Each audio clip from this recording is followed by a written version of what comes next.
noite a todos os irmãos e as irmãs. Bem-vindos à reunião desta noite. Graças a Deus pela vida e pela saúde que nos dá. Hoje será o último tema do programa que é dedicado à família. Em cada tema descobrimos o grande amor de Deus para nós. Que Deus nos ajude, que possamos ser felizes seguindo os seus conselhos. E vamos iniciar a reunião desta noite com o hino tema, que todos já conhecemos, que é 450. Abençoa este lar.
Teremos um momento musical, instrumental com Diogo e Tomás.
Agradecemos muito ao Diogo e ao Tomás, assim como todos aqueles que foram participando dos nossos jovens ao longo destas reuniões, com este encontro de famílias, com o louvor e com a oração.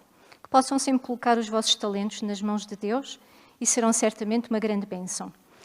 Partilho convosco um pensamento que diz assim: os joelhos são a parte do nosso corpo que mais assusta o inimigo.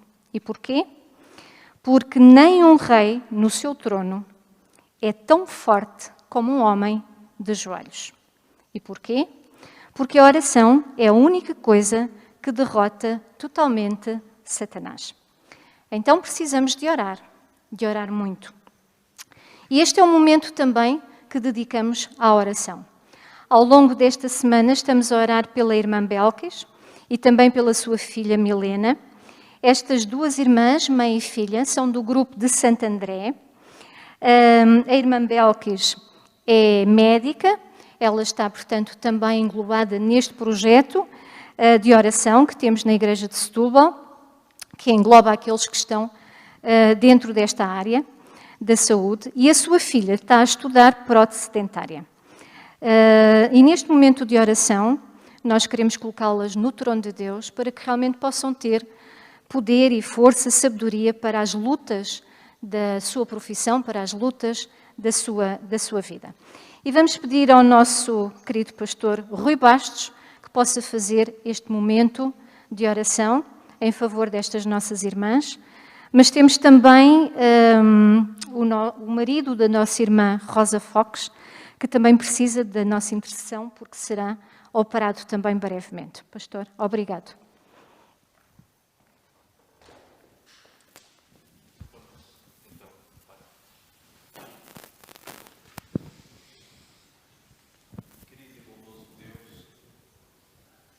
Obrigado, Senhor, porque na Tua grande bondade e na Tua infinita misericórdia, Tu nos ouves a partir deste instante, do centro do universo.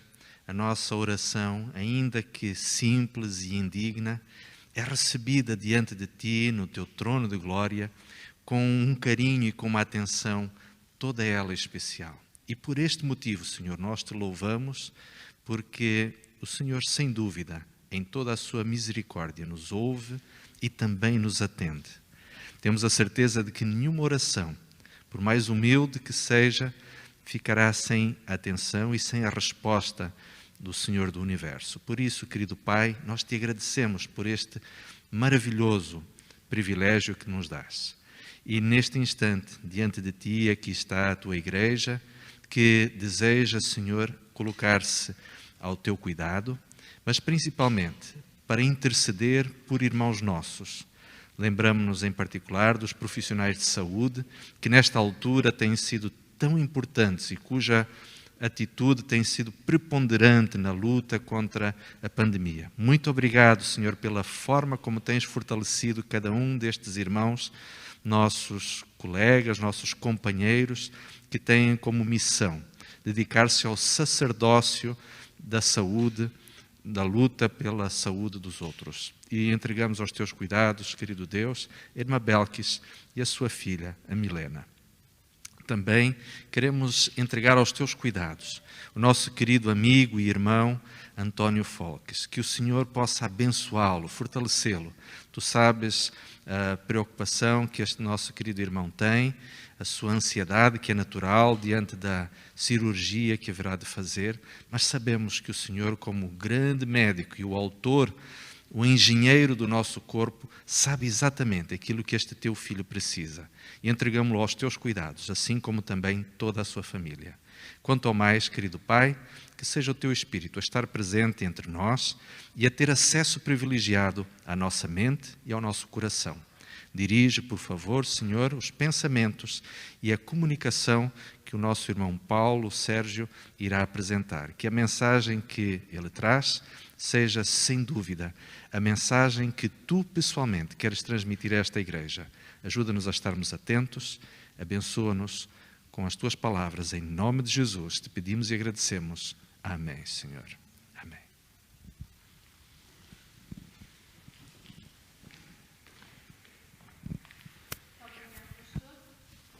Que Deus possa abençoar grandemente também o seu ministério e a sua família.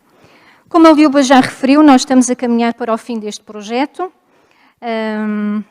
mas antes ainda de darmos a palavra ao nosso irmão Paulo Sérgio, gostaria de partilhar convosco uma pequenina história acerca da família.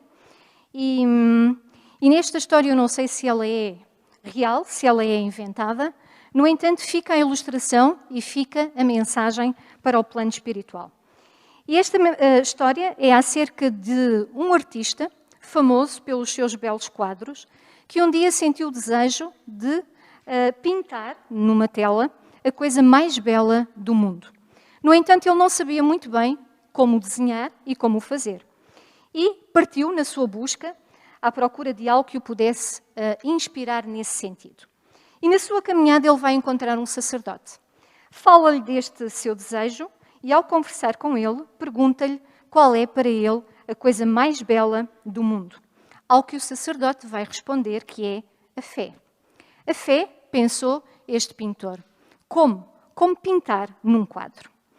Não satisfeito ainda, ele continuou a sua busca e agora ao longo do caminho ele vai encontrar uma noiva e também lhe faz a mesma pergunta. Ao que a noiva prontamente vai responder que a coisa mais bela do mundo para ela é o amor. Sem amor não existe beleza. Fé, amor, mas como pintar isto num quadro? Pensava este artista. Não satisfeito, ele continua a sua busca. E agora ele vai encontrar um soldado, um veterano de guerra. Também lhe faz a mesma pergunta, ao que este vai responder que para ele a coisa mais bela do mundo é a paz. Onde existe a paz, existe a beleza. Bom, mas como pintar a fé, o amor e a paz? Cansado desse dia, o artista resolve regressar à sua casa. E ao entrar na sua casa, no olhar dos seus filhos que vão a correr para ele, para o abraçar, o artista vai encontrar a fé. E no sorriso da sua esposa, que também o aguardava, ele vai encontrar o amor. E na sua família reunida, este pintor encontra a paz. Então, ele corre para os seus pincéis e começa a pintar na tela a coisa mais bela do mundo. E ao terminar a sua obra, ele chama-lhe lar. Deus é o autor do lar, o supremo artista. Deus é o arquiteto do nosso lar, Deus é o arquiteto da nossa família. E o objetivo de Deus é que nos nossos lares e nas nossas famílias possa existir o amor, possa existir a paz, possa existir a fé. E para que os nossos relacionamentos se tornem cada vez mais fortes, não só em Deus, como também nos membros da família, nós fomos lançando alguns desafios em cada uma das reuniões. E este que pretendemos lançar nesta última reunião, para aqueles que desejarem abraçar, é muito simples. É encontrarmos um pote, uma caixa, um frasco, uma cesta, o que quisermos, a dinâmica ficará a cargo de cada família, escrevermos papéis e nesses papéis colocarmos mensagens ou elogios, versículos bíblicos, orações que queiramos dar aos membros da família. Ou ainda podemos também pôr algum momento bonito que tenhamos vivido com a nossa família. E depois, quando reunimos toda a família perante o culto familiar, então partilharmos estes momentos. Vamos, assim como família, colecionar momentos que possam fortalecer os nossos laços familiares. A mensagem desta noite está à responsabilidade do nosso querido irmão Paulo Sérgio. O nosso irmão Paulo Sérgio A nível da União, ele é departamental da Liberdade e da Liberdade Religiosa e também é o diretor do Departamento de Educação. O nosso querido irmão Paulo Sérgio é muito solicitado, não só na nossa igreja, como em várias igrejas do nosso país, pelo seu vasto conhecimento nestas áreas, quer da educação, quer da liberdade religiosa. E é também nesse conhecimento, nessa vivência, nessa experiência que tem tido, que vem partilhar connosco uma mensagem que tem como temática a adolescência, algo que não deve ser muito fácil. Mas o nosso irmão Paulo Sérgio está habituado a falar para os jovens, quer em colóquios, quer em acampamentos, está habituado também a falar para os pais a nível da educação, portanto será certamente uma mensagem que tocará os nossos corações. Obrigado, Paulo, desde já, porque aceitastes prontamente este convite meu e da Liuba. A palavra é tua, que Deus te possa inspirar e que possa abençoar grandemente neste teu ministério e também na tua família. Que Deus te ajude.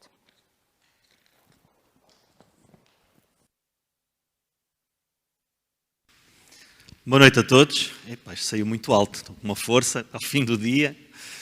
Boa noite a todos, espero que estejam bem dispostos. Eu agradeço à Inês as palavras, eu realmente e cumprimento a todos, porque todos lá em casa também, porque no final do dia ainda temos este bocadinho de força para pensarmos nestes assuntos e em especial na adolescência. Eu agradeço em especial o convite também, embora quando ela me falou eu não posso deixar de confessar que fiquei a pensar um bocadinho porquê, não é? Porquê?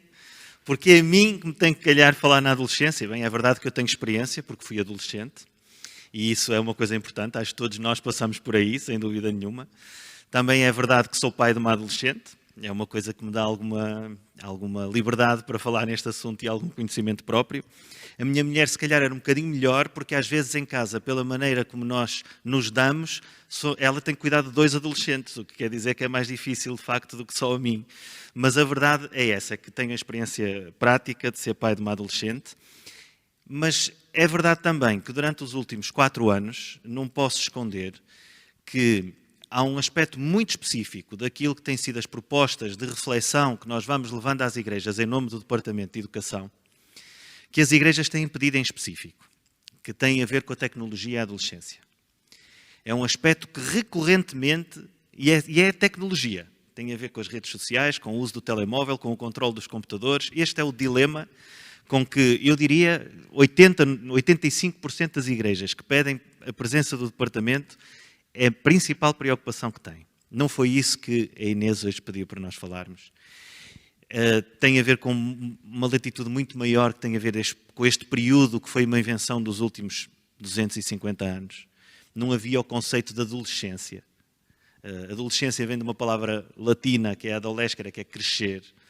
Portanto, é um espaço que, a partir do momento em que começou a noção de liceu, no final do século XVIII, se convencionou que as pessoas já não são pequeninas, mas ainda não são grandes. E então se lhes dá este tipo de espaço, digamos assim, na sua vida, em que elas estão a crescer para se tornar adultas.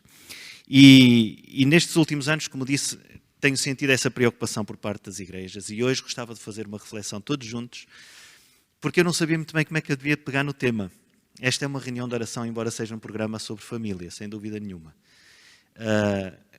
Não achei que seria propício vir explicar o que era a adolescência, quais eram os maiores desafios, trazer determinado tipo de estatísticas que pudessem comprovar aquilo que são os sentimentos das famílias, se calhar até falar da pandemia. Mas eu acho que neste curto período em que nós vamos estar juntos, o principal que eu gostava que pudéssemos fazer, aqueles que estão lá em casa também, é refletir sobre muito poucos princípios que estão por trás daquilo que é um desafio, até porque há muitos que já não são pais de adolescentes ou que ainda não são pais de adolescentes, muito poucos princípios para nós relembrarmos facilmente que constituem o desafio de nós educarmos alguém que está em crescimento para se tornar um adulto.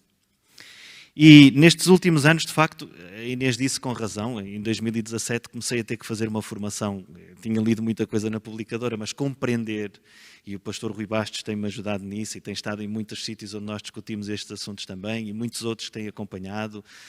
Compreender o que é a filosofia de educação adventista é muito mais profundo do que propriamente o que nós pensamos à partida, que é o lar, a escola e a igreja, meia dúzia de versículos bíblicos e de citações da irmã White que se adequam àquilo que é a ideia que nós queremos passar. É muito mais profundo. E há 2 versículos que eu gostava de partilhar convosco esta noite, que me interpelaram, entre outros, de uma forma muito especial nesta reflexão dos últimos 3 ou 4 anos relativamente ao processo educativo.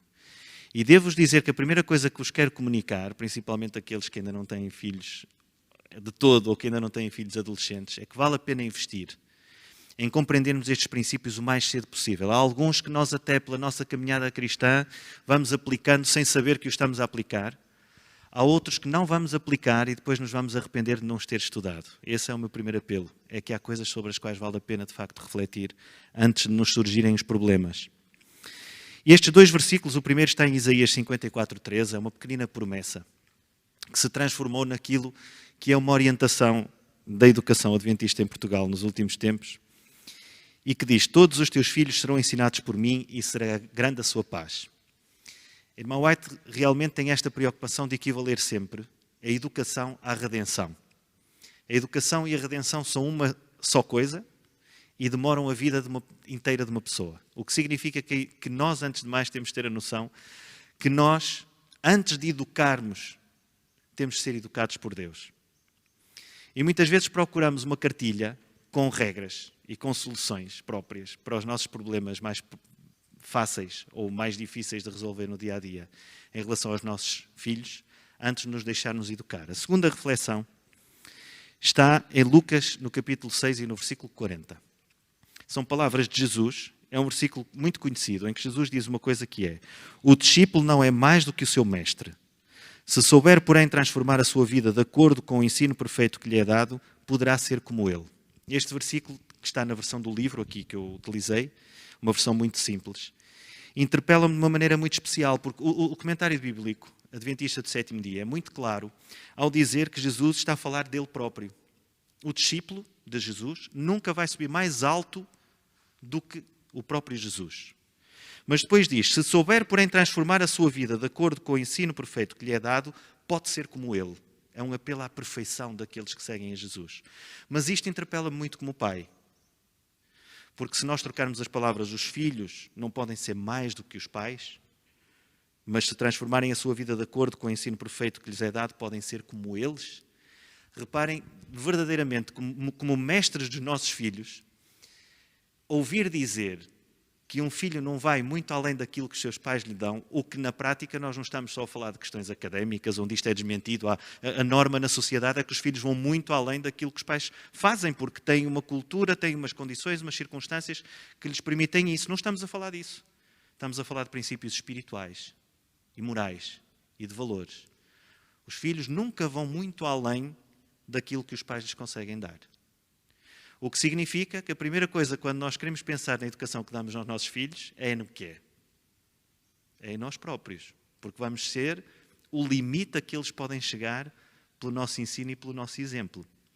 Os chineses têm um provérbio muito engraçado que se refere a isto. Diz assim: nenhum riacho sobe acima da sua fonte. Já pensaram nisto? Eu gosto muito desta expressão. Nenhum riacho sobe acima da sua fonte. E, de facto, nós colocamos muita questão: porquê é que o meu filho é assim? Nunca disseram estas palavras. Porquê é que a minha filha se comporta desta maneira? Mas porquê é que havia de ser a mim que me havia de chegar de sair esta peste?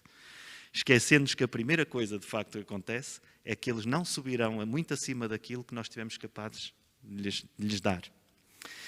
O que não significa que, por sua opção, não possam ficar muito aquém. Isso é uma coisa completamente diferente. Eu gostava de dizer, de facto, que há algumas questões prévias a ter em conta, e é por isso que eu gostava de me basear em alguns princípios fundamentais, baseados na Bíblia e no Espírito de Profecia, mais do que uma cartilha de soluções ou de regras, porque se alguém já teve soluções ou regras para a adolescência, publica um livro e fica milionário. Eu acho que a questão era fácil se fosse assim, não é? Isto parte de algumas questões. A primeira é que nós não somos todos iguais como educadores, nós temos as nossas características, temos as nossas competências, temos os nossos conhecimentos, as nossas circunstâncias e condições. Não vivemos da mesma forma essa realidade dentro do lar. Aquilo que é uma solução para um pai implementar ou uma mãe pode não ser a mesma para outro pai ou para a mesma mãe. E há um aspecto ainda mais importante, é que os nossos próprios filhos não são todos iguais. 40% daquilo que é a sua formação, aquilo que forma o seu caráter é inato e 60% é educado. Quer dizer que há uma larga componente que, embora possa ser informada, nunca vai ser alterada na sua natureza. Portanto, os filhos, de facto, não são todos iguais. E o que vale para uns não vale, obviamente, para outros. Logo, não há uma educação em pacote, aplicável a todos os casos, a todas as famílias, a todos os filhos. E esta busca de princípios fundamentais é algo particularmente importante. Que nós, muitas vezes, desejamos uma via mais rápida em que alguém nos diga como solucionar aquele problema em específico, em vez de ver a globalidade. Eu há pouco tempo tive a possibilidade de fazer aqui mesmo nas nossas escolas, precisamente sobre a tecnologia na primeira infância, não era a adolescência, como isto é um pacote global. Um pequenino exemplo, não queria falar muito sobre isso, mas de facto é muito difícil fazer um controle do que é a tecnologia sem oferecer alternativas, por exemplo. E os pais hoje em dia não estão com vontade, nem têm disponibilidade, nem fazem uma prioridade, oferecer uma alternativa a que aquilo seja a primeira que uma criança ou que um jovem possa ter ao dispor. Nunca vi uma criança com 4, 5, 6 anos preferir estar a ver desenhos animados do que ir brincar para a rua com o seu pai ou com a sua mãe. Mas essa disponibilidade e esse tempo muitas vezes não existem. E por isso é que a primeira passa a ser aquela. Portanto, não há de facto um pacote. Não há um pacote aplicável a todos os casos e a todas as famílias. No entanto, há promessas extraordinárias. Eu encontrei, para a preparação do sermão de educação deste ano, e ele foi feito aqui, eu sei, pela Joana, pela Marta e pela Ângela, eu encontrei pelo menos 14 promessas maravilhosas. Eu só vou ler 4. Se quiserem apontar nas vossas Bíblias, se quiserem fazer uma notazinha, são promessas lindíssimas.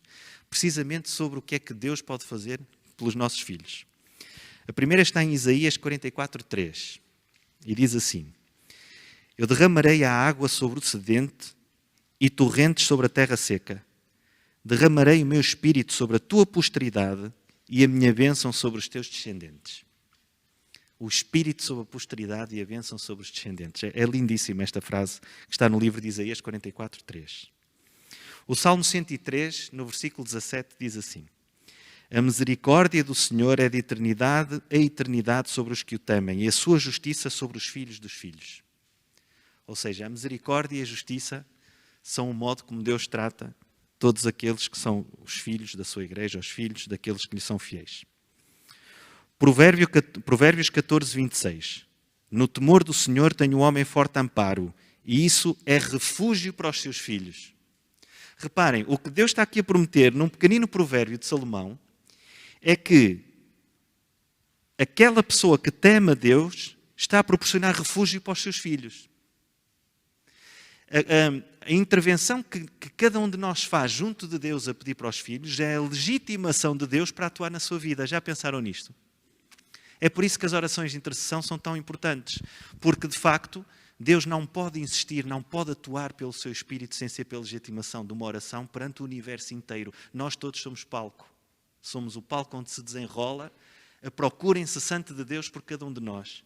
E quando os nossos filhos não procuram Deus, Deus não pode intervir na sua vida, a não ser que haja alguém que diga: eu intercedo em nome de Jesus para que possas intervir na vida do meu filho ou do meu filho, mesmo que ele não queira. E este provérbio diz-me isto. É a legitimidade que Deus tem de intervir quando nós pedimos em nome dos nossos filhos.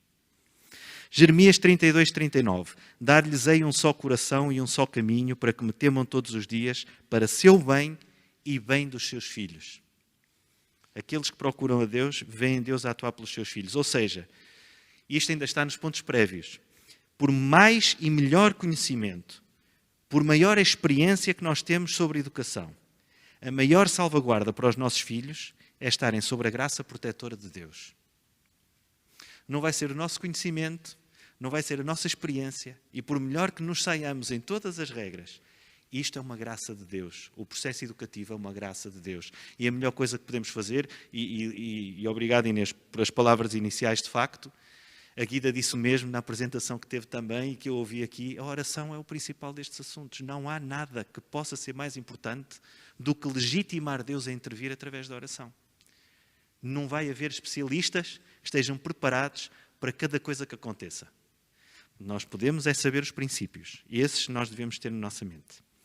Ou seja, mais do que regras, é de facto necessário estabelecer quais são esses princípios, que estão para lá das condições, das circunstâncias de cada um, que estão na Bíblia, que estão num grande acervo de conselhos sobre os princípios que o Espírito de Profecia tem, e eu faço aqui uma exortação.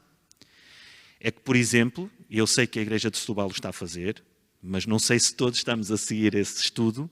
O estudo do livro de educação é algo de extraordinário. E a Igreja está a fazer, através do Departamento da Secretaria de Educação. Através de pegar num livro, de acompanhar com o guia de estudos, de ouvir aquilo que está na internet com os pequeninos vídeos a explicar o vídeo de educação, porque é um livro que de facto tem esses princípios explicados, são princípios bíblicos que estão ali expostos. O livro Conselhos a pais, professores e estudantes também. Não é numa pequenina reunião da noite que nós conseguimos falar sobre tudo, e eu hoje só vou falar de um ponto em específico, que tem a ver com um exemplo bíblico muito conhecido, que já todos nós falámos sobre ele em diversos momentos, e que nos demonstra como é que Deus lidou com 3 aspectos essenciais do ser humano: a liberdade, a individualidade e a responsabilidade, que são aqueles 3 que estão em maior mudança na adolescência. A individualidade, a liberdade e a responsabilidade são os 3 elementos em maior mudança na personalidade da adolescência. É quando se começam a conhecer e a construir de uma forma mais consciente e mais pensada, em vez de ser intuitiva ou a seguir os seus pais. É a individualidade, é a construção do próprio eu. É quando começam a adquirir determinados princípios de autonomia, em que começam a estar sozinhos mais tempo, a fazer as suas atividades de uma forma mais autónoma, a sair de casa, a ter relacionamentos que os pais já não controlam como na adolescência, como na infância, a liberdade. E onde têm que ser mais responsabilizados nas consequências dos seus próprios atos em relação à infância. Onde, se calhar, hoje em dia não fica muito bem dizer isto, mas uma chamada de atenção, uma palmadita no momento em que se faz uma asneira é instantânea. Mas na adolescência já as coisas não são assim, porque os atos já não pertencem à secção do castigo, mas muito mais ao sofrer a própria consequência das coisas. Irmão White tem uma frase extraordinária sobre a individualidade, que deve ter sido dita aqui no dia do Sermão da Educação, mas que eu vou repetir. É uma frase extraordinária sobre qual é o sonho que Deus tem, que nós consigamos incutir nas nossas crianças sobre o que é ser um indivíduo. Diz a irmã White assim: cada ser humano, criado à imagem de Deus, está dotado com uma faculdade semelhante à do Criador, a individualidade, a faculdade de pensar e de agir. Aqueles nos quais esta faculdade é desenvolvida são aqueles que levam sobre si responsabilidades, os dirigentes nos empreendimentos que influenciam os caracteres. É dever da educação desenvolver a faculdade da individualidade, treinar os jovens para pensar e não só refletir o pensamento dos outros.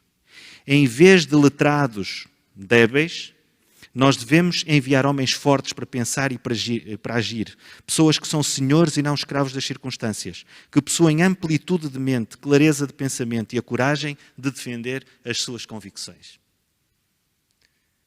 E a pergunta que eu faço é: quando nós educamos os nossos filhos, estamos a pensar em fazer isto deles? Ou estamos a tentar que eles sejam os refletores do nosso próprio caráter? Estamos a criar indivíduos, homens e mulheres para o futuro, capazes de pensar e de agir, independentemente das circunstâncias, pelo que é correto? Ou estamos a fazer com que eles recebam a informação para fazer o que devem, porque nós achamos que é dessa forma que deve ser agido? É que a adolescência é o momento em que eles têm que tomar essa decisão, em que nós não vamos estar lá em determinados momentos e eles vão ter que ter uma individualidade para fazer isto que a irmã White acabou de dizer. E o modo como nós podemos agir em relação a eles pode levá-los neste caminho, pela graça de Deus, ou num caminho adverso, que é estar à espera de saber o que é que devem fazer porque não são autónomos, nem individuais, no sentido de ter criado esta personalidade, ou então não fazer o que é correto. E por isso é tão importante esta fase, sem dúvida nenhuma, da adolescência. No fundo, o que é que os nossos filhos fazem quando nós não estivermos a ver? Hoje ou nas decisões futuras da vida deles? Eu uma vez, muitos anos depois de sair do CAOD, eu acho que já contei isto aqui. Se já contei, peço desculpa, eu agora tenho desculpa porque fico um bocadinho desconcentrado desde que estive doente, portanto pode ser disso, não sei. Mas eu acho que não contei. Aqui não, noutra circunstância acho que sim. Uma vez passado uns anos de ter saído do CAOD, voltei lá, ainda não no exercício de funções que tenho agora, e tinha um grande papel que dizia: Deus sabe, Deus ouve, Deus vê. Nós sabemos, de facto, de onde é que vem esta expressão. Esta expressão é um hino da nossa igreja, que está no nosso cenário. Mas quando eu vi aquilo, eu pensei, epá, isto é um bocadinho intimidatório. Isto é mesmo para pôr os miúdos a pensar que Deus sabe, Deus ouve e Deus vê. Eu não posso fazer nada que não esteja correto, porque Ele está sempre presente. O curioso é que se nós formos ao hino e vocês virem qual é o texto bíblico que lá está, e se até tomarmos atenção ao próprio hino, o texto bíblico de referência não fala sobre o perigo que é ter Deus sempre a ver-nos. Fala sobre a proteção de Deus sempre presente. Deus sabe, Deus ouve, Deus vê para me proteger. E nós queremos é isto mesmo, é uma noção nos nossos filhos, nas nossas filhas, de que tem alguém que nunca lhes falha, que está sempre com eles, sem dúvida nenhuma, mas do qual não devem ter medo ao agir. E esta ideia que nós damos de Deus vem desde a infância. Este é um dos problemas quando nós falamos em adolescência. É que normalmente começamos a tentar resolver os problemas da adolescência quando eles se tornam adolescentes. E nós começamos a preparar uma pessoa para o futuro no momento em que começamos a pensar a ter filhos. Eu diria até no momento em que pensamos e escolhemos a pessoa com quem vamos casar. É lógico que muitas vezes essa opção não é feita tão cedo, eu sei que estou a ser idealista, mas a realidade é que todo o processo até se chegar ao momento em que começam as nossas crianças a tomar as suas opções autonomamente, todo esse processo teve uma influência. Foi desejada, não foi desejada? Foi uma gravidez acompanhada com um casal que se comprometeu nessa gravidez em conjunto? Teve o cuidado que deveria ter? Não teve? Quando nasceu, tinha um ambiente para dormir em condições? Foi habituado desde o início a ter umas refeições como devia? Tinha a garantia do conforto de saber que os pais iam suprir as suas necessidades desde o berço ou não? Tinha a confiança suficiente para se dirigir aos seus pares quando entrou na escola, ao seu professor como a uma autoridade que é preciso respeitar e não temer pela figura materna ou paterna? Conseguiu chegar ao momento de confiar nas suas próprias capacidades ou foi-lhe dito desde sempre que era um burro? Tudo isso faz com que uma criança que chega aos 13, 14, 15 anos vá reagir de uma maneira diferente. E aí dizer como é que se lida com um adolescente é preciso olhar para tudo aquilo que aconteceu para trás. Lida-se desde o momento em que se decidiu casar e em que se decidiu ter filhos. É assim que se lida com um adolescente. Eu gostaria de tocar aqui num ponto que é o tal exemplo. Vamos ao Éden e vamos pensar numa coisa curiosa. Adão e Eva, de facto, eu vou arriscar aqui um bocadinho no que vou dizer, mas é só por brincadeira, para nós falarmos do assunto que hoje nos traz aqui. Eles, no fundo, eram os adolescentes de Deus naquele jardim, por uma razão que o próprio Espírito de Profecia diz, que é muito curiosa. Diz assim no Patriarcas e Profetas, na página 23. Enquanto permanecessem fiéis à lei divina, a sua capacidade para saber, vivenciar e amar cresceria continuamente. Estariam constantemente a adquirir novos tesouros de saber, a descobrir novas fontes de felicidade, a obter concepções cada vez mais claras do incomensurável e infalível amor de Deus. Ou seja, Adão e Eva, naquele jardim foram criados perfeitos, mas não estavam completos. Há uma grande diferença entre a perfeição e a plenitude do conhecimento. Eles tinham que crescer. O Jardim do Éden foi uma escola. Há um senhor que é da Conferência Geral que até fala que nós temos várias escolas na Bíblia, escolas dos profetas, a escola do Éden, a escola do modelo do Novo Testamento, da Igreja Primitiva, o modelo celestial. É muito interessante a maneira como ele explica isto. E do Éden diz em particular que realmente eles estavam lá para crescer. Foram criados à imagem de Deus, mas não tinham a plenitude do conhecimento de Deus. É muito curioso este ponto. Irmão White vai mais longe e diz uma frase que me deixou muito curioso. Na página 15 do livro Educação diz assim, peço a vossa atenção para esta frase. Quando Adão saiu das mãos do Criador, ele trazia na sua natureza física, intelectual e espiritual a semelhança do seu Criador. Ou seja, quando foi formado e lhe foi insuflado o espírito da vida, Adão trazia a natureza física, intelectual e espiritual na semelhança do Criador. Foi criado semelhante a Deus. Porque diz na Bíblia, e Deus criou o homem à sua imagem. E era o seu objetivo, era o seu objetivo, que quanto mais o homem vivesse, tanto mais plenamente revelasse esta imagem, refletindo mais completamente a glória do Salvador. Todas as suas faculdades eram passíveis de desenvolvimento. Adão e Eva eram perfeitos? Eram, à imagem de Deus, mas tinham que se desenvolver. A sua capacidade e o seu vigor deveriam aumentar continuamente. Às vezes temos esta ideia, foram criados perfeitos, sabedoria infusa, sabiam tudo. Não era assim. Eles tinham que crescer continuamente. E o modo como nós vemos Deus a atuar perante aqueles seus filhos, que tinham a sua semelhança, mas tinham que crescer, continuar a crescer no seu conhecimento, deixa-nos algumas pistas muito interessantes, porque é muito semelhante ao modo, em alguns sinais e princípios que lá estão, como nós podemos atuar com os nossos filhos. Quando eu digo nós, não é cada um de nós em separado. Uma família tem que ser uma equipa. E os nossos filhos percebem. Eu troquei impressões sobre este assunto ontem em minha casa e a minha filha disse-me logo, tu não fales muito em mim. Não fales muito em mim. Por favor, não me ponhas em imposição. Mas uma família, de facto, tem que ser uma equipa. Os nossos filhos compreendem isso muito bem. Não digo ela, mas todos os filhos compreendem. Quem é pai, principalmente um adolescente, quem é mãe, sabe perfeitamente que há coisas que eles pedem às mães e aos pais que são diferentes uns dos outros.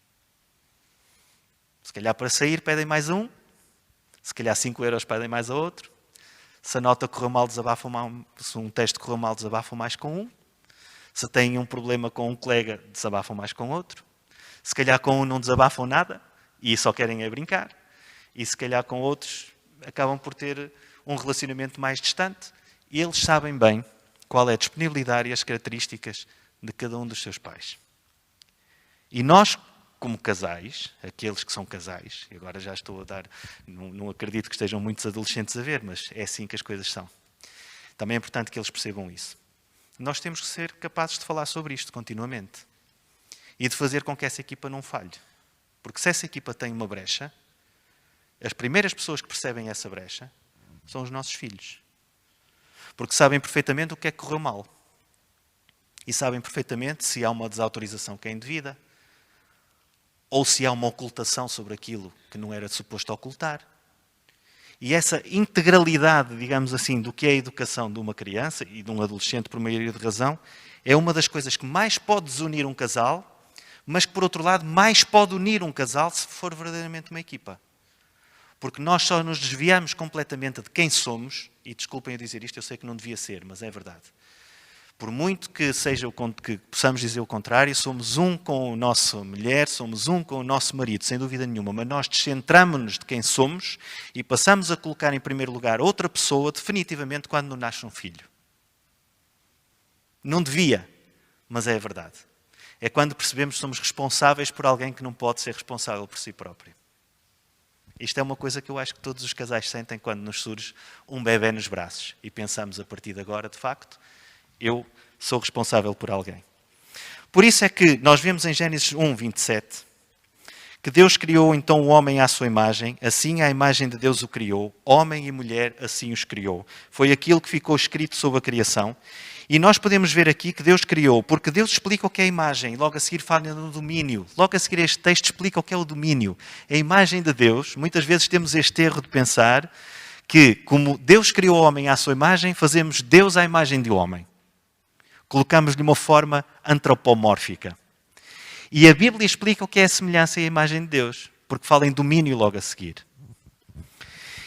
E então, quando nós pensamos na imagem de Deus, devemos pensar na imagem nas suas características e não nos seus atributos. O que Deus nos quer ensinar são as suas características.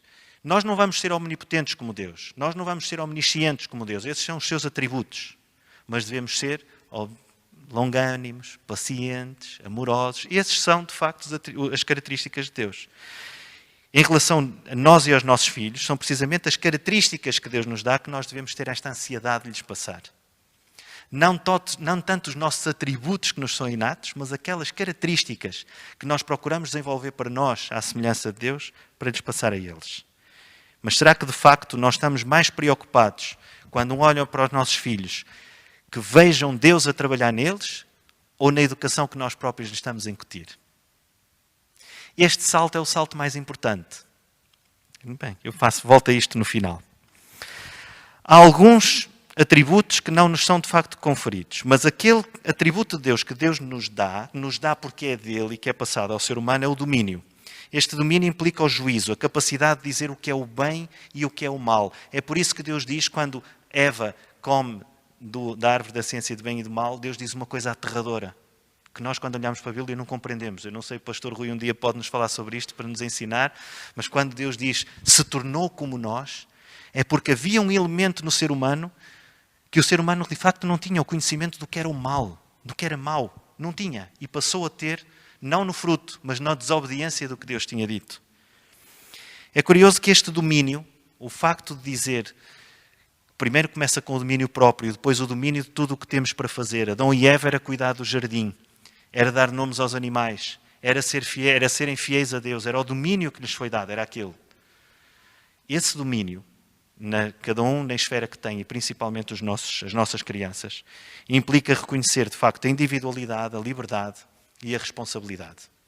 Porque foi isso que Deus disse em relação a Adão e Eva. Vamos ver porquê.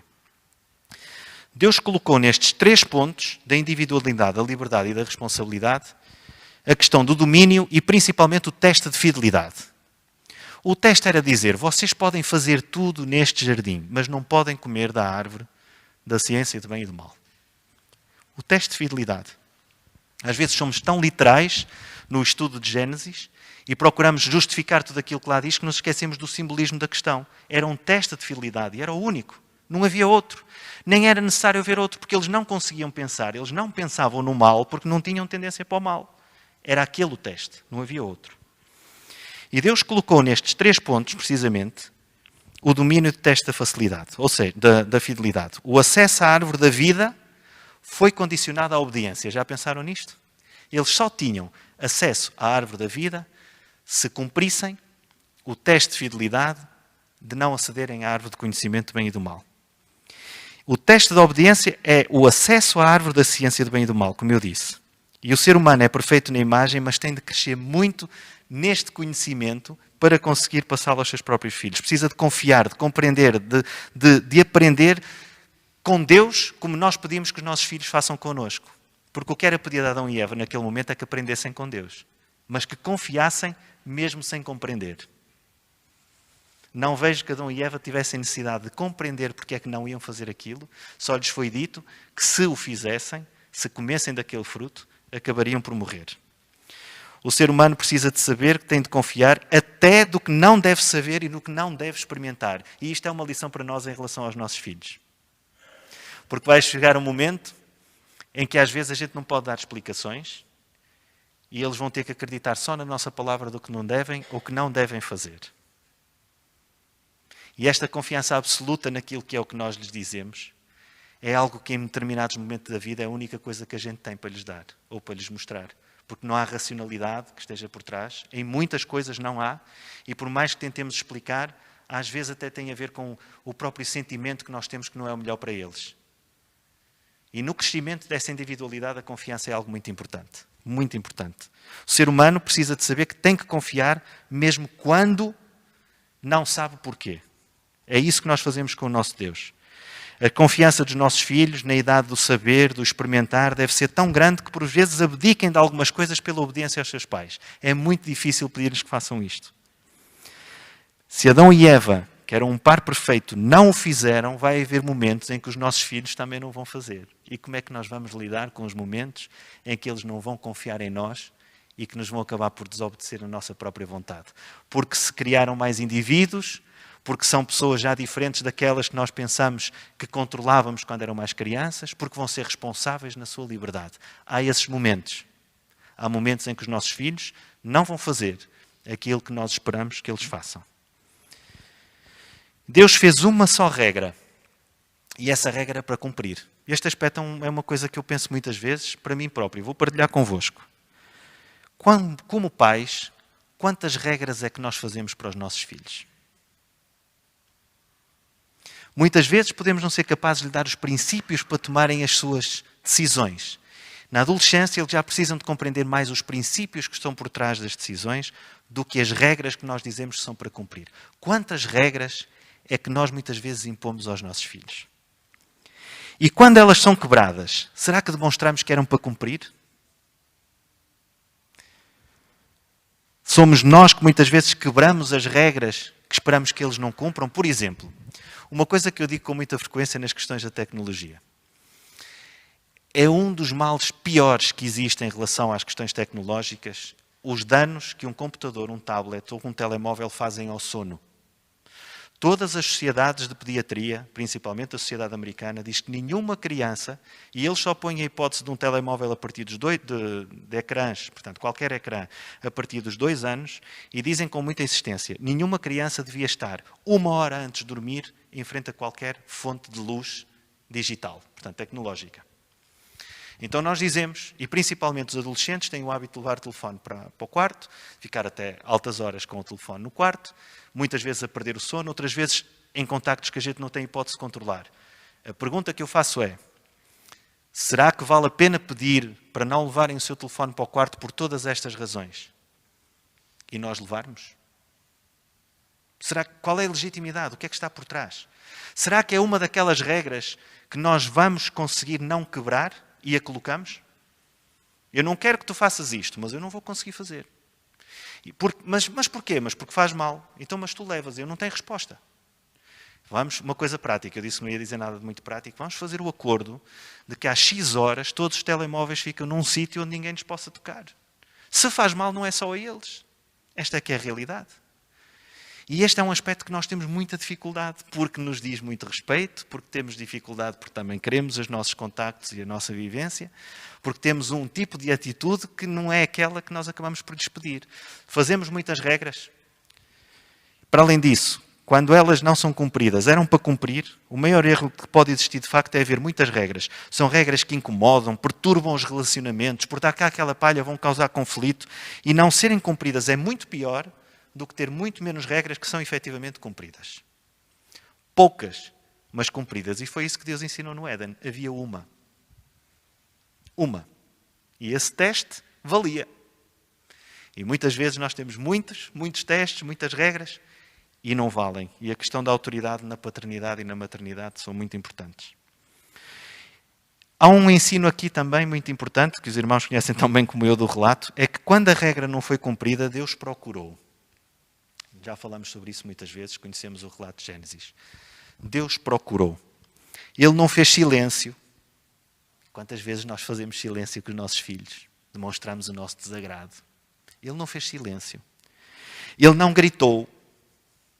Ele não castigou iradamente, sem pensar muito bem se o castigo ia ser cumprido. Às vezes fazemos assim castigos que são desmesurados. Ai, fizeste isso, agora é um mês, não sei o quê. E depois, passado um dia, 2, se calhar foi muito duro. E de voltar atrás ainda é pior. Mas se eu volto atrás, nunca mais vou ser respeitado. É só a mim é que me acontece isto. A vocês, com certeza que não. É difícil. Deus não castigou iradamente. E uma coisa, não culpou sem solução. Esta ideia de estar permanentemente a culpar, a dizer, porque tu fizeste assim, porque tu fizeste assado, e não dar uma solução, uma saída para o problema. Não foi isso, não foi nada disso que Deus fez. Completamente ao contrário. Ele foi à procura, perguntou o que é que tinha acontecido. Sabendo perfeitamente, Deus sabe, Deus ouve, Deus vê, está lá. Sabia perfeitamente, mas perguntou, foi à procura. E a pergunta, como é que tu sabes que estás nessa condição? Tu tens vergonha? Como é que tu sabes estar nessa condição? Deus não sabia, levou à reflexão. Isto é o exemplo concreto do que é construir uma individualidade. É levar a pensar e a agir com base na reflexão. A criar pessoas, porque são pessoas, os nossos filhos são pessoas integrais, capazes de facto, refletir sobre as suas ações, decidir e sofrer as consequências de seguida. Era isso que Deus estava a fazer com Adão e com Eva. Conduziu à reflexão, à interiorização do erro, ao arrependimento. Eles compreenderam o que é que estava a acontecer antes de saberem a punição que iam sofrer porque tinham feito. Compreenderam. Isto contribuiu para a construção da individualidade, para a liberdade, para a responsabilidade, para o seu próprio domínio, para o autodomínio e para o domínio que eles iam ter que continuar a exercer sobre a terra, mas agora com um sofrimento muito maior. Deus demonstrou de facto as consequências do erro. Reparem bem as atitudes de Deus depois da tomada de consciência sobre o erro. Vestiu o homem com peles de animais e o homem compreendeu a morte. Não compreendeu a sua morte, porque não morreu de imediato, mas compreendeu a morte e percebeu o que é que iria acontecer. A partir de agora, a perfeição estava aniquilada e a morte surgia.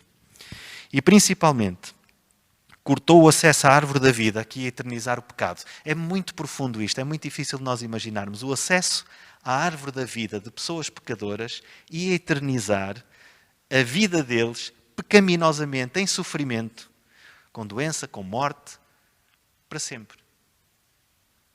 E Deus cortou o acesso à árvore da vida. Ensinou que eles tinham de continuar a crescer à sua imagem. Não acabou o plano de educação de Deus no momento daquele. Essa é outra lição que nós temos que aprender com os nossos filhos. É nunca desistir, de facto, é muito difícil. Nunca desistir num ponto e num princípio que vale a pena. É muito complicado. Dá trabalho. Traz problemas, cria conflitos. Os relacionamentos às vezes não são os melhores. Mas não desistir num princípio que vale a pena por amor a eles. Não é nas regras, é no princípio que vale a pena. E o que Deus lhes disse, no fundo, foi assim: vocês a partir de agora vão ter que continuar a crescer à minha imagem, mas num modelo educativo completamente diferente. E começou a trazer educação contínua no lar, através do povo de Deus, através dos profetas, da escola dos profetas, através da religião organizada, através da igreja hoje, até para a eternidade, o ser humano vai ter que continuar a crescer. E a crescer à imagem de Deus. Só que agora com muito mais sofrimento e mais longe da sua presença direta. Às vezes, nós até como pais, temos que tomar este tipo de atitudes do sofrimento das consequências. O que é que nós fazemos, de facto, quando os nossos filhos erram? Eu falei há pouco no James Taylor, o senhor da Conferência Geral, e no sermão de 2019, eu acho que ele também foi dito aqui, mas eu vou repetir muito rapidamente. Ele diz que há cinco tipos de base de disciplina que os pais têm para com os seus filhos. O primeiro, conhecido, é a disciplina autoritária. Ele chama-lhe a barra de ferro. É aquela em que nós aniquilamos a individualidade, porque quem diz o que tem que ser feito somos nós. É um tipo de disciplina muito comum, nós dizemos que é muito antiga, mas que é muito presente ainda hoje. Pode não ser pela força, muitas vezes é pela própria personalidade, ou é pela chantagem, ou é pelo aquilo que quiserem. Muitas vezes é a imposição autoritária, chama-lhe a barra de ferro. E sobre essa postura, Ellen White diz: se desejarem arruinar a vossa família, continuem a governar pela força bruta, que vão ter êxito. Não são palavras minhas, são da irmã White. Portanto, a força bruta, esta questão da autoridade, destrói a personalidade e também traz o conflito para a família. Não é uma solução que nós gostemos. Depois há a disciplina permissiva. Chama-lhe o nosso irmão James Taylor a tática do chupa-chupa. Eu gosto muito desta expressão. Se fizeres isto, eu dou-te um chupa. Se tu não fizeres, eu tiro o chupa. E às vezes acontece nós tentarmos comprar a lealdade, comprar a obediência, que também não leva a grande desenvolvimento de individualidade. Diz também, neste caso ele, o James Taylor, que o verdadeiro objetivo do educador cristão não é ensinar os alunos a evitar dificuldades, nem premiá-los, mas ajudá-los a transformar dificuldades em degraus. E realmente uma educação demasiado permissiva não permite que se possa crescer, porque não traz, de facto, sofrimento para enfrentar os obstáculos. Há também a disciplina bombástica. Ele chama-lhe relâmpago. Os educandos que experimentam uma disciplina inconsistente nunca sabem o que é esperado deles. Convencem-se de que não faz sentido sequer tentar seguir as regras. Talvez mais tragicamente, as inconsistências do adulto não forneçam nenhuma referência moral. Os jovens precisam de orientação, paz e segurança que vem de uma previsibilidade adulta. Este é difícil de nós compreendermos, mas é muito frequente. É quando um adolescente, uma criança chega à casa e faz precisamente a mesma coisa. Não interessa o quê. Deixou a mochila fora do sítio. Não tirou os sapatos no sítio que devia. Não interessa. Qualquer coisa que possa despoltar uma chamada de atenção naquele momento. E naquele dia o pai ou a mãe está bem disposto e diz: opa, deixas sempre os sapatos fora do sítio. Pronto, deixa estar que a mãe compreende, estás cansada, eu vou arrumar os sapatos e põe no sítio. E ela percebe: ora bem, se eu deixo os sapatos fora do sítio, eu tenho uma mãe ou um pai que me arrumam os sapatos porque eu venho da escola e estou cansada. Mas no dia seguinte o trabalho correu mal. E provavelmente levou uma chatice qualquer com a pessoa que é o seu superior hierárquico, que apanhou muito trânsito, recebeu 3 ou 4 telefonemas de que não gostou, os sapatos estão no mesmo sítio, a miúda ou o miúdo também estão cansados, só que levam um raspanete e ficam de castigo sem telemóvel. E foi a mesma ação que despoltou as duas situações, as duas reações. E, portanto, esta imprevisibilidade é extremamente perigosa porque, de facto, fica-se inseguro. Diz o James Taylor, com razão, que cria crianças inseguras. Não percebem que a sua ação pode levar a uma reação que é expectável. Depois, há a disciplina democrática. Aquela em que se tomam as decisões em conjunto. A família decide aquilo que se deve fazer e mais ou menos, são todos mais ou menos iguais, digamos assim, que têm um problema da não transferência da autoridade. Não se compreender que a autoridade da família não está nesta equipa, de vez em quando é preciso dizer não, mesmo que a maioria da equipa diga que sim, o que é um problema. E por isso é que ele propõe que a visão bíblica é disciplina redentora. Um jardim bem cuidado. É um tipo de disciplina que está baseada em princípios bíblicos, que tem como exemplo maior o modelo de discipulado posto em prática por Jesus, que nos interpela, que faz perguntas que nos fazem refletir, que embora nos deixe, reparem nesta questão extraordinária, que é embora nos deixe, por causa da nossa liberdade, errar, e embora nós compreendamos que temos de sofrer pelas consequências do nosso erro, a consequência última pelo nosso erro foi a sua própria morte. Qual é o pai ou qual é a mãe que não está disposto até ao limite a fazer com que os seus filhos possam ser privados de sofrer más consequências? Todos nós estamos como pais. Mas não são as consequências que ponham em causa a sua salvação eterna. São as consequências dos atos que dizem respeito a esta vida. Nós temos muita dificuldade em compreender isto. Normalmente, quando se fala em perdão, pensamos que as consequências não são para sofrer, mas essas são as eternas. Aqui na Terra, há consequências que é preciso, de facto, sofrer. E como aconteceu no Éden, em que houve consequências, mas Deus não nos deixou sem promessa. E disse, se aceitarem aquele que vem, não é? Isto é lindíssimo, porque, de facto, quando pensamos em Adão e Eva, eles cresceram à imagem de Deus a partir daí, a pensar que os seus próprios filhos iam ser aqueles que era prometido para os livrar do pecado. Já pensaram nisto? Quando Adão e Eva começam a ter filhos, pensam que aqueles filhos, primeiro, depois infelizmente morreu Abel, seria 7, e eles iam cumprir a promessa de ser Salvador. Viveram nessa esperança, porque Deus lhes tinha dito que havia alguém que os ia libertar. E nós não devemos, de facto, deixar nem de suprimir a individualidade dos nossos filhos e filhas, em primeiro lugar, nem deixá-los sofrer as consequências pelos seus atos, em segundo lugar, sem lhes dar a promessa de que existe a possibilidade de reabilitação.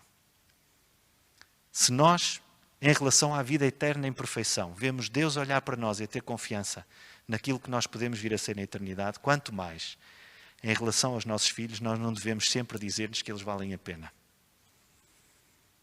Não é aquilo que eles fazem mal que faz com que a gente possa perder a confiança neles. É o facto de não reconhecerem e de não quererem mudar o que fazem mal que faz com que essa confiança possa ser quebrada. E aí, de facto, só a oração é que nos pode ajudar.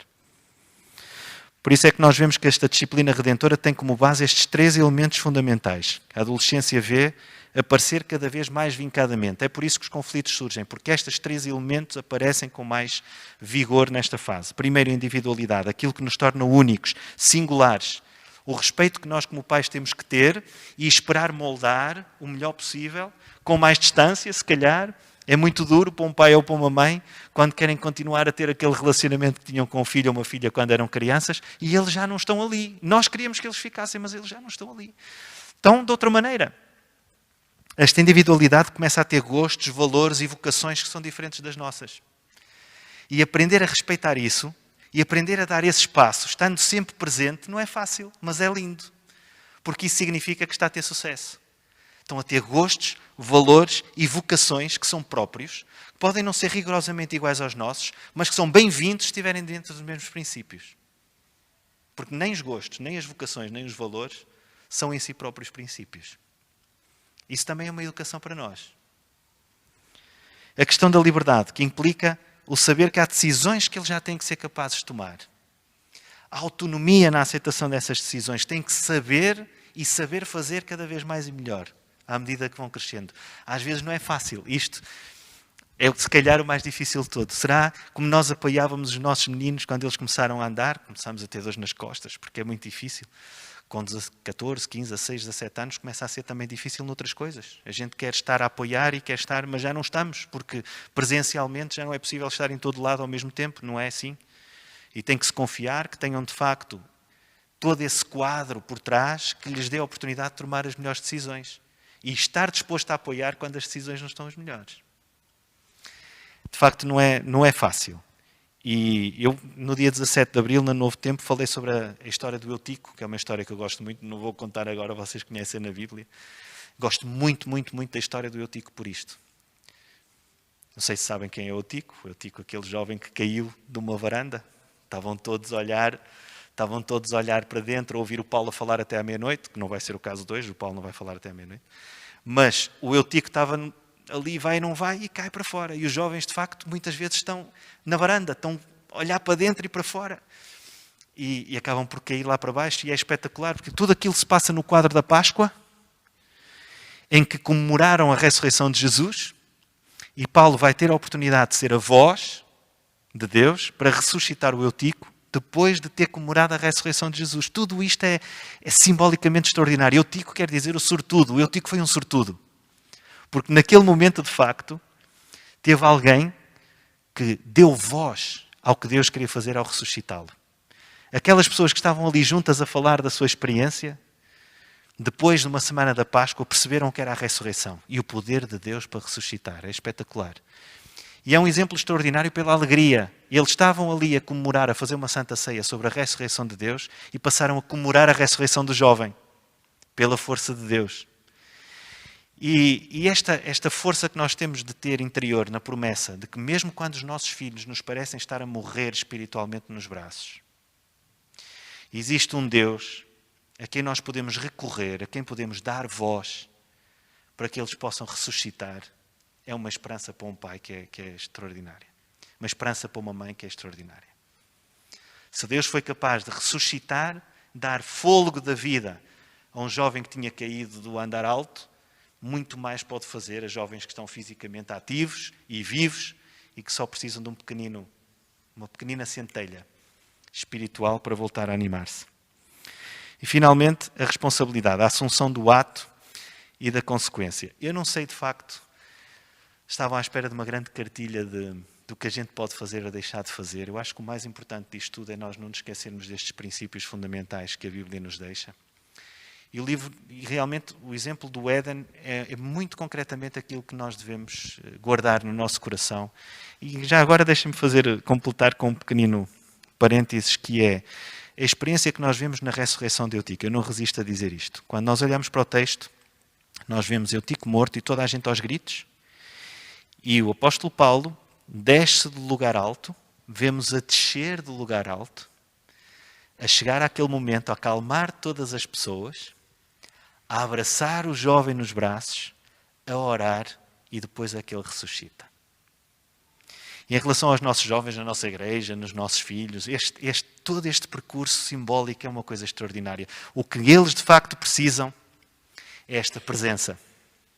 É que nós deixamos do sítio onde achamos que estamos, muito altos, como educadores, de que não faças assim e não sejas assado e cumpre desta maneira e daquela, que deixamos daí e que a primeira coisa que façamos é dizer, calma, isto ainda não acabou. Ele ainda está longe. Ele ainda não está morto. Abraçar. O estado em que tu estás ainda não é definitivo. Tu não vais à igreja, mas há esperança. Tu não queres assistir à escola sabatina, mas há esperança. Tu não queres abraçar. Orar muito e a ressurreição vem depois. Este pequenino exemplo de Paulo é aquilo que um pai, que uma mãe, que um educador sonha para todos os nossos filhos, principalmente para os nossos adolescentes.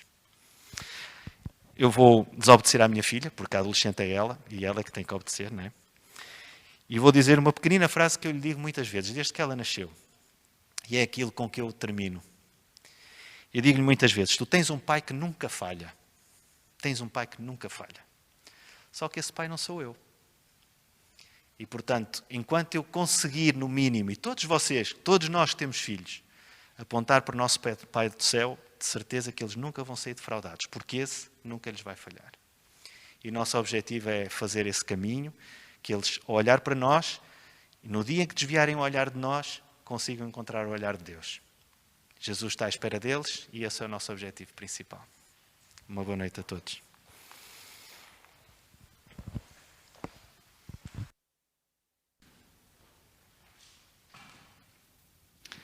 Agradecemos ao irmão Paulo Sérgio pela mensagem maravilhosa que nos trouxe esta noite. Certamente o nosso coração está muito alegre porque Deus nos ama, assim como estamos, assim como somos, e quer nos salvar. Deus seja louvado. Agradecemos a todos que participaram. Agradecemos à igreja, ao pastor pelo seu apoio. Agradecemos à equipa maravilhosa que esteve conosco semana após semana, para que a mensagem chegue até as nossas casas. Agora vamos ter um momento musical da Flávia e Miguel e depois vamos finalizar com a oração do nosso irmão Paulo Sérgio.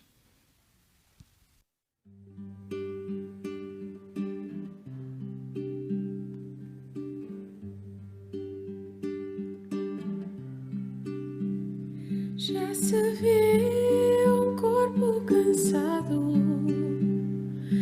arrastando uma cruz na poeira daquele caminho, não deixava ver Jesus.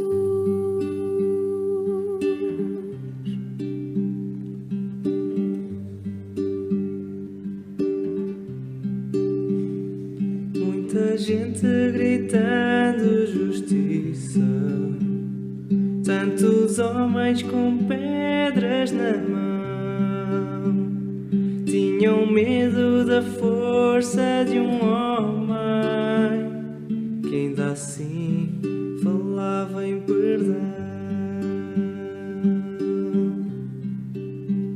Foi levado para o monte, longe da cidade, condenado por toda a gente, por ensinar a verdade, misturado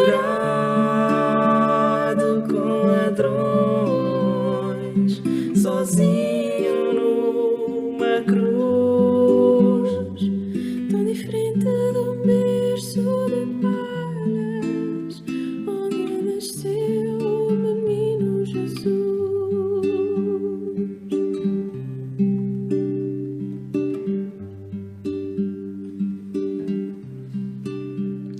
Quantas vezes já foste um daqueles que o levaram para a cruz? Quantas vezes as pedras da vida atiraste a Jesus?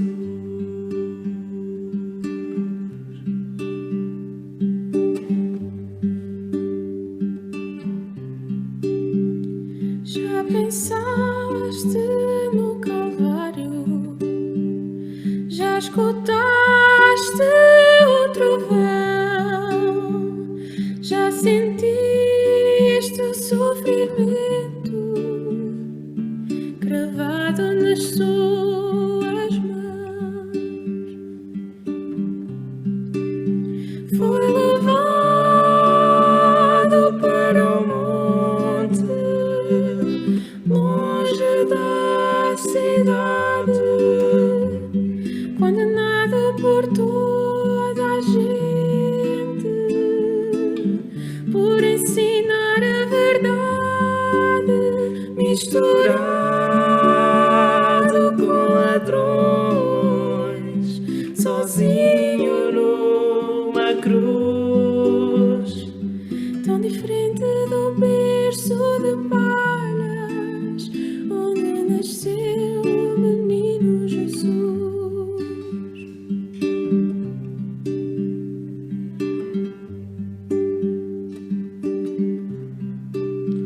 Foi levado para o monte, longe da cidade,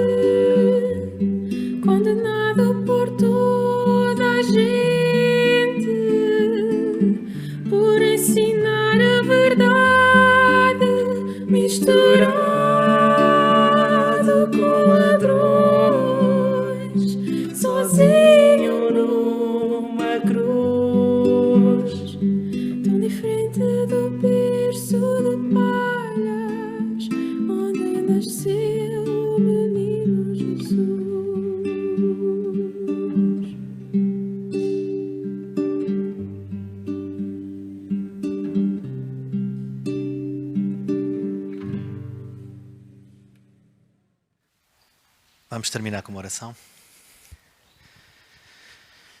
Querido e amado Pai, que estás no alto dos céus, agradecemos-te, Senhor, por ter estado connosco nesta noite, também por este conjunto de programas, Senhor, que nos levam a refletir sobre a importância do lar, dos relacionamentos no lar e, acima de tudo, de cada um de nós e como família, de estarmos entregues ao teu cuidado, Senhor.